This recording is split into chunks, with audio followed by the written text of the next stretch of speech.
So the Reparations Committee did come before City Council recently, and they asked for 5 million of ARPA funds. Now, you know, ARPA funds is for relief from the pandemic. That's what it's supposed to be used for.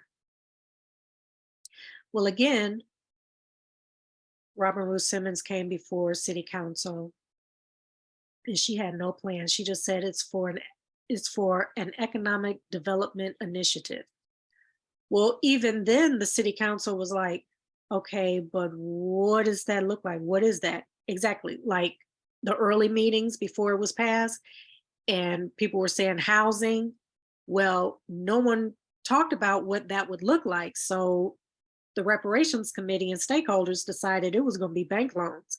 So City Council this time was like, okay, well, we don't want to make the same mistake again. What are your plans?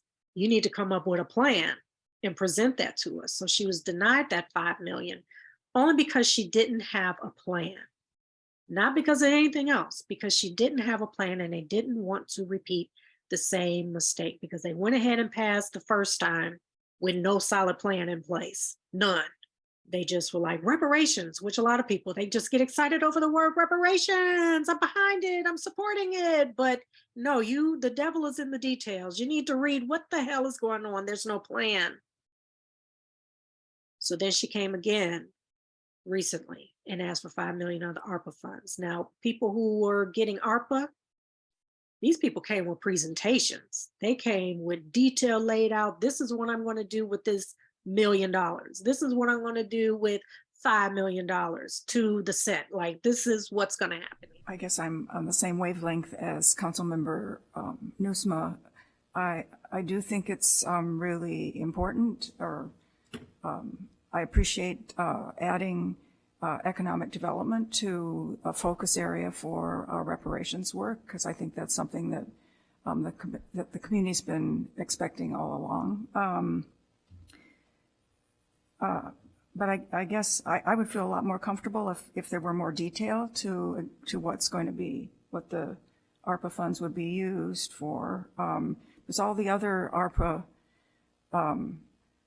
proposals that we've had before have had much more detailed budgets or expense categories or something. So I'm not comfortable moving forward with this tonight either without more detail. And and 5 million is a really big ask, I think. I mean, looking at our ARPA,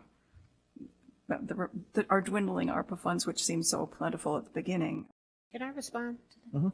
Mm-hmm.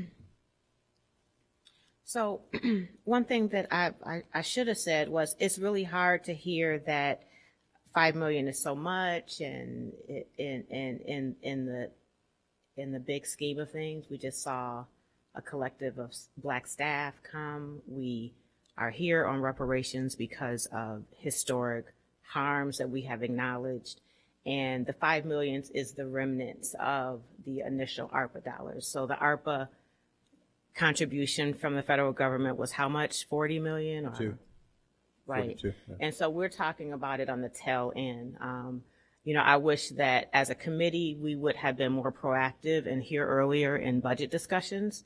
And I'll take that responsibility that we weren't here earlier. But it is difficult to hear when we give one business, you know, making up one family, you know, $1 and $2 million, to think that to give a collective benefit to the Black community for anti-Black practices, $5 million is too much.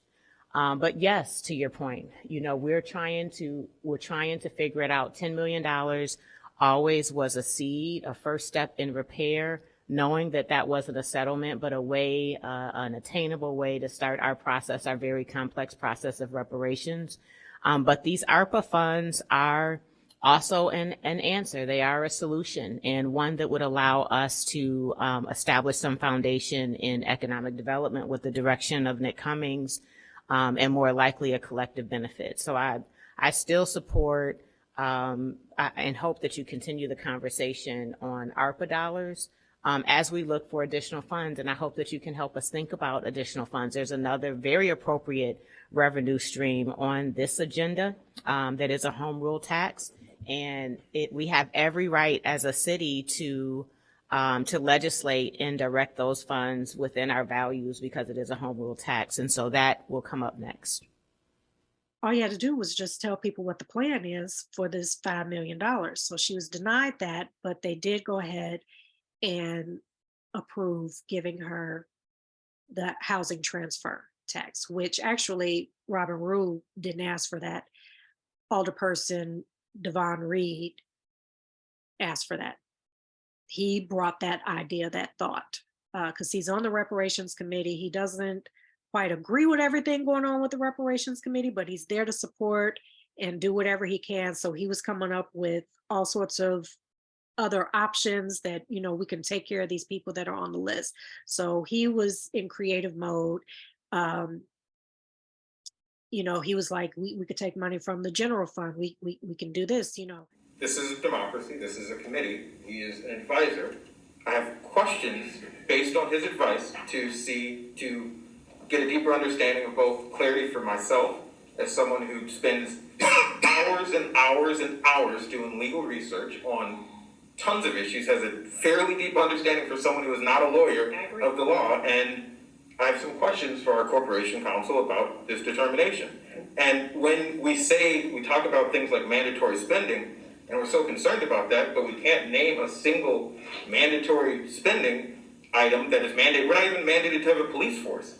Our police force is funded, if I can just with all due respect, Councilman Reid, I think this committee meeting is not the place to have all your questions answered. I think that in the spirit of time, in the spirit of what this committee is for, that we do need to stay focused, and that there I'm is sorry to interrupt, but I'm trying to be laser. Hold on. I'm trying to be laser focused. No, I know. So, I'm just saying that, you know, there is another way to do that. And I don't know that this time at this committee meeting at 10:30 is the time to do it. You know, he was really trying to deal a plan. So the city council did approve that. So those people on the list, fingers crossed, they will get what's been promised to them, which is a housing program. And plus, the Evanston Reparations Committee will still get the $400,000 from the cannabis dispensary as well. So we're outside of the 500 people that are on the waiting list. That's about 10 million right there, maybe somewhere between 10 and 15 million right there. You know, if they're really dealing $25,000 per person, but you know, they changed the language to up to 25,000. So, I mean, they could easily say, oh, well, your house, you know, you only need some new doorknobs, and then pocket the rest. We don't know where the rest of that money goes when they don't use the full 25, or, you know, they'll have the inspector say, okay, we'll approve you for $500. Well, then who gets the remaining 20 grand? Does the city of Evanston get it? Does SEPA get it? Do some of these, you know, organizations, First Repair and Cobra, NARC, like who gets the remaining? Where does it go? And then you have a lot of people donating to other funds for reparations. We don't know what's happening with that money. You know, they say this money is for the people, and the people are going to decide what happens to these different funds around town. That's not through the city of Evanston, but through organizations. We don't know what's going on with that money. We don't know what's happening. But anyway, it's a lot of money. It's a lot of hands in the pot, and you can't follow the money.